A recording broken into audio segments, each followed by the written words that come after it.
বাইরে গিয়েছিলে বোর্ডিং আনতে 10 টাকা দিয়ে আজ পর্যন্ত শীত চলে যাচ্ছে। ও তুমি বড় লোকের কাছে গিয়ে পা ফাটাবা আর আমি সারাবো, বড় সুদা লোক।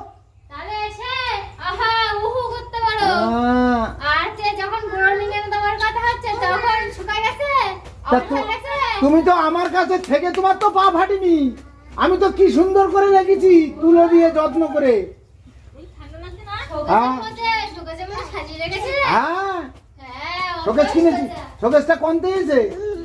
হ্যাঁ আমি তো আগে কিনিনি, বিয়ে হওয়ার আগে কিনিনি, তো বিয়ে করেছি বউ শোকেজের মধ্যে রাখবো বলে শোকেজ কিনা আমার। কই শোকেজ? ওই যে ঘরে রয়েছে। দেখাও বাড়া দেখাও কোথায় শোকেজ আছে। তুমি বাড়া মেজে বোর ঘরে ঢুকিয়ে রেখেছো, আমার দোষ? হ্যাঁ মেজে বোর ঘরে ঢুকিয়ে রেখেছো শোকেজ, আমার দোষ? শ্বশুর বাড়ির জিনিস নিয়ে ফটকাচ্ছে দেখো। শ্বশুর বাড়ির জিনিস বাড়া ফুটে মতে না। হ্যাঁ মোটার জন্য বসে আছে, সব থেকে বড় কথা বউ নিয়ে বসে আছে, উটের বাড়া, মেয়ে নিয়ে বসে উটের আছে। ঠেলা আছে। তোমাদের মতো মেয়ে ছেলে বানা 20-25টা আমার পেছনে ঘোরে। তাদের বাড়ি মেয়ে নিয়ে বসে হ্যাঁ। আছো, অত সোজা না। হ্যাঁ নিয়েছি, তা আমার দরকার বলে নিয়েছি।